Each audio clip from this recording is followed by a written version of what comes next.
Well, I was following your YouTube channel since around like 2021. And when you started covering Aduro in 2022, I was like very dismissive. I was like, nah, that's just too good to be true. I'm definitely not going to invest in that. You know, it's all like promises and let's just see where it goes. And then over time, you know, as Aduro's management executed and they got more collaborators and you saw that the chemistry actually works, I changed my mind slowly over time. Welcome everyone, this is Mariusz Konieczny. I'm chatting with Amateur Investing. He has a YouTube channel called Amateur Investing and social media profile on X. And he's been making some videos on Aduro clean technologies. And I thought it would be a good idea to sit down with him, talk about how he learned about Aduro, what his process was to research the company, and what made him want to make some videos. So thank you very much for joining me. Thank you so much for having me, Mariusz. I'm excited. Okay, so let's start from the beginning. Like, how did you learn about Aduro? Well, I was following your YouTube channel since around like 2021. And when you started covering Aduro in 2022, I was like very dismissive. I was like, nah, that's just too good to be true. I'm definitely not going to invest in that. You know, it's all like promises and let's just see where it goes. And then over time, you know, as Aduro's management executed and they got more collaborators and you saw that the chemistry actually works, I changed my mind slowly over time. And then around early 2024, I thought, yeah, like the stock is ripe now for my risk tolerance. And I invested quite a sizable position. So like in relation to my portfolio, it was a very, very sizable position. And then obviously shortly after you got the NASDAQ uplisting announcement and the Total Energies collaboration. And this is when I was like very, very confident, okay, this really is the real deal. Because like a company like Total wouldn't just do it like without extensive research. And since then, I haven't really added to my position, but because Aduro performed so well, it's now by far the largest position in my portfolio. I mean, you could say I'm pretty much all in Aduro at this point.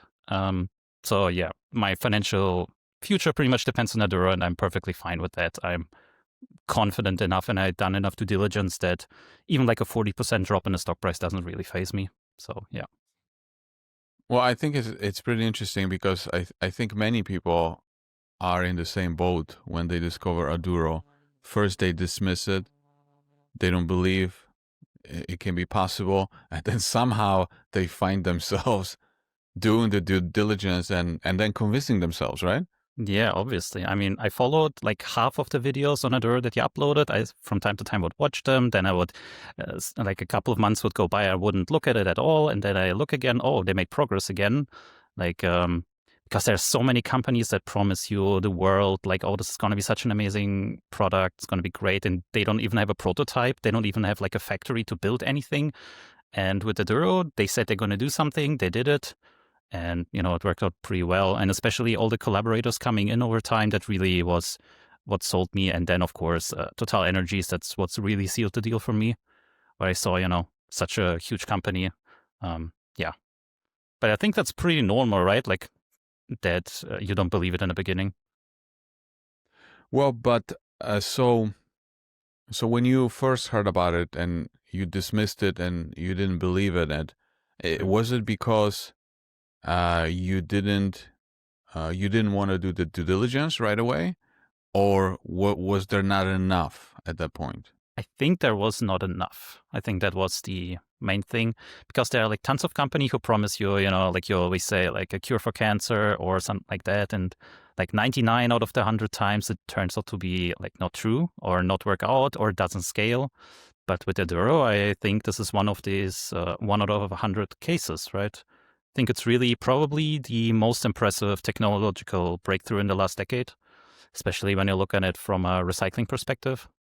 Yeah, it's just crazy how valuable the technology will be. I think like just go like to a big government or like a global government body and ask them how much would you pay for the best plastic recycling technology in the world that can do it profitably, where you can just scoop plastic from all around the world. That's like an piling up in huge waste piles and you could recycle it for money. Like how much would you pay for the technology? I mean, definitely not 350 million, right?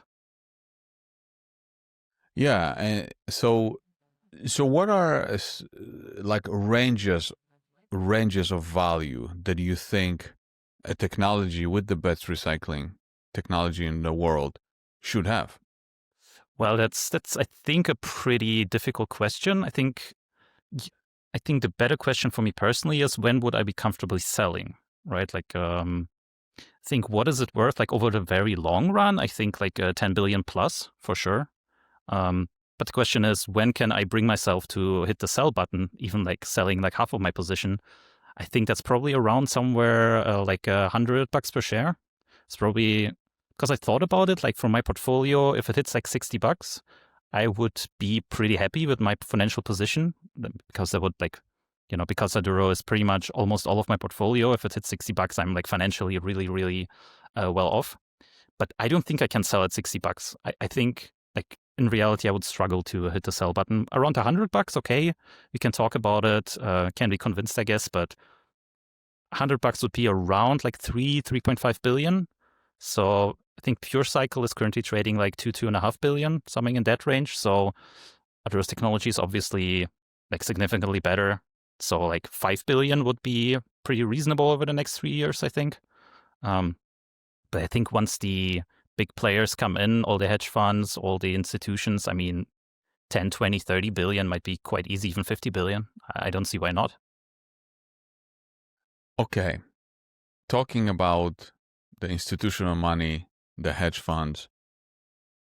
So, based on your experience, what do you think will make them? What's the bottleneck for them to get involved? Um, I would guess something like undeniable conclusive proof that it works on a large scale. So I think demo plant completion. That's probably what we have to see. I think pilot plant completion and results will maybe motivate a couple of the more adventurous types, but I think we really need the demo plant finished. And I also think probably most of the partners also wait for that before they sign contracts. They might already after the pilot plant decide to do it, but I think really the demo plant, because if you look at it, demo plant is around a ton per hour, while the commercial plants are 2 to 4 tons per hour. So it's really not a big difference, right? So the demo plant is pretty much a small commercial plant. So I think once the partners and all the investors see that the demo plant is actually a real thing and works on a large scale, I think that's the point, I think. What do you think about the game changer program? Because as you know, they've been part of the Shell Game Changer program for about 3 years right now, and the management has talked about completing it, graduating from it. Like, what do you think would happen if they were to graduate from that? I definitely think it's a big deal. Again, Shell, like compared to Total, they are like pretty similar in size, and I think it would be very impactful. Although I looked at the Shell Game Changer program graduates, and I mean, I think it's a big deal, but I don't think it's like a super massive deal, if that makes sense. It might sound a little bit pessimistic, but I really think the more important thing are the commercial partners. I mean, Shell might do a commercial unit with them, but I think we should really focus on the players who might be interested in building an actual commercial unit. And I think obviously it's going to help when we get the validation that, okay, the technology actually works. Shell confirmed it and anything, but I think people really want to see the money. They want to see, okay, demo unit generates 10, 15 billion, 10, 15 million a year. And they can use a calculator, right? It's not really that difficult to say commercial plant's going to be 4 times larger. Okay, that's going to be like 50 million a year. Let's build 10, 20, 50, 100 plants and just use the calculator, right? So correct me if I'm wrong. You don't necessarily mean that in order for Aduro to, let's say, reach 5 billion market cap, you don't necessarily need to see like 1 billion of revenues No. for that, right? And that's where I think people are missing the boat, thinking I want to see a certain revenue level or certain profitability, and then I'm going to slap a certain multiple, and here's my valuation. You don't see it like that. I mean, of course not, right? I think most investors that are serious and are like experienced, they know. Let's say the demo plant completes. Okay, we know we can build a commercial plant at this capex cost. It's going to generate this amount of revenue. If we build 50, it's going to be, I mean, yeah, I mean, most companies work like that, I think, right? Most of the growth companies in the last little while, it was exactly like that, right? You see, oh, they're growing 100% a year. Let's slap, 30 times revenue multiple on it. Like even look at like Nvidia, right? They're still growing pretty fast, and people putting like insane multiples on it now. We might have a stock market crash in the next couple of years because the companies are like very stretched, but I don't think it would really impact Aduro that much. It might delay the point until, let's say the stock price reflects the reality, but it's, I think, one of the largest, for me personally, what's have made me so comfortable in investing such a large amount of my portfolio into Aduro is, I know the end point, right? I know the company is going to be worth $100 plus per share, let's say. It might take 2 years, it might take 3 years. If you see like a big stock market sell, it might take a little bit longer, but I know the end point. I'm very comfortable, just waiting. And yeah, that's the big thing for me. That makes it such an easy hold. Yeah, and also think going back to the revenues point, that's why so many people missed it from the beginning, because it's always too expensive when you look at the revenues, because it's really about, does it work or not? Does it scale or not? That's really the most important question. If it's a yes for both, then like you said, you take out the calculator and and that's it. You're gonna come up with your calculations and you're gonna see, wow, the future is crazy. And then you look at what it's trading for, and it's like it's cheap. It's just that simple. Yeah, exactly. I think that's also been a little bit of a problem that I've seen, like on investor Twitter or in general from like amateur investors, like my name, right? That there are more accountants than investors, right? They know how to read a balance sheet, or they know where to find the free cash flow column. And it's expensive to free cash flow. Oh, the company is burning money. Oh, let's see, like look at Aduro, and they look at it and say, oh, they're burning every quarter, they're burning more money. How is this company any good? They don't even do the due diligence into the technology. They just look at like the balance sheet or the cash flow statement. Like, how is that? That's not investing, right? Like, we all know that, but because they're so used to the large companies, to the Nvidias, to the Microsofts there, you don't even have to know what Microsoft even does. You just open up, balance sheet or the cash flow statement. You see, oh, it's trading at a 30 multiple to cash flow. Oh, this seems overvalued or undervalued. But you can't do that with pre-revenue microcaps, right? That's just not how it works. Well, and then 10 years down the road, when Aduro, assuming they stay independent, when they become a mature company, then yeah, you can do it then. But then you're going to be playing with valuation in the billions. Yeah, definitely. So I see the same kind of skepticism that both you and I had at the beginning, because we both like, oh, Yeah. it's too good to be true, no revenues, blah blah blah. We all went through the same thing, and it just maybe took us different time frame to really, roll up our sleeves and do the work. But you see this a lot now on social media. Exactly the same. It's the same types of comments that we had. What are your thoughts on that? Yeah, definitely. I can feel like they're pretty similar to how I was when I discovered the company, but I didn't even, when I discovered Aduro through your videos in 2022, I didn't really even engage with the company or left like mean comments or anything. I'm all like ignored it. I'm like, yeah, that's too good to be true. I'll check back later in a year how they failed. Right. And I check back like in 2023. Oh, the company's still going strong. All they promised they actually hit. Management seemed to be competent, right? They're high insider ownership.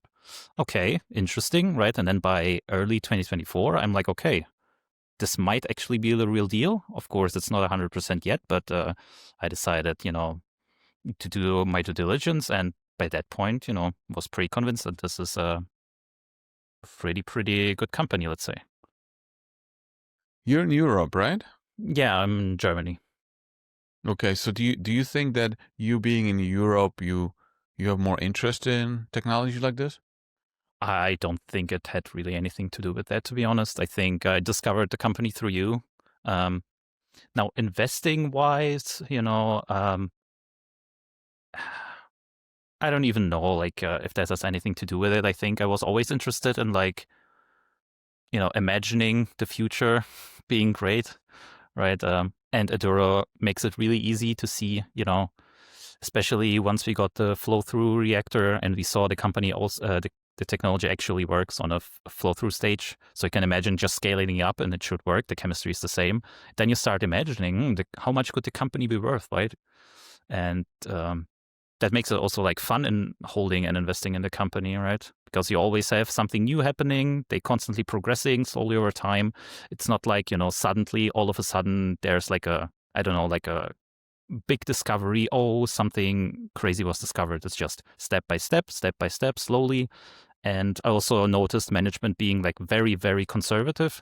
As you might know, like in early 24, they promised that they're going to have an R3, multiple tons per day reactor online in 24 or start construction, but obviously they didn't because they decided it's not worth the risk to build such a huge capex intensive project right away. So we're going to build a small pilot plant first, but with the same parts that the demo plant is going to be made of. And then because we use standard equipment, all the scaling ratios are known for decades because, it's just really just standard industrial equipment. Just going to build a small one, cheap capex. It's going to be completed quicker. We can run our tests, and then we're going to build a demo. Obviously, this delays everything by like a year and a half or something like that, but it de-risks the company. And I think Offer, which is the CEO of Aduro, is really, really focusing on not screwing up any single step because he views it. He has to make a good impression. Every step has to be perfectly executed. And if it takes us a little bit longer, that's fine. But the end goal is pretty clear, I think. So my final question is, if you were to give advice to the new investors that are somewhat interested in Aduro, what steps would you recommend they do to learn about the company? Well, obviously, watch my videos, right? No, yeah, just do your own due diligence. If you're mostly investing in larger companies, you might not be used to do like scuttlebutt or calling up the company or doing your research on your own. But I think people like me and other YouTubers who focus on Aduro content, there's tons of it on YouTube. Um, Look at a couple of videos, introduction videos, overviews. Look at the presentations from management, and I think you will pretty quickly get the idea that the company is actually legit. This is not too good to be true. It's not a pump and dump. The management hasn't sold a single share in the entire history. So how is that a pump and dump? Right? It makes no sense.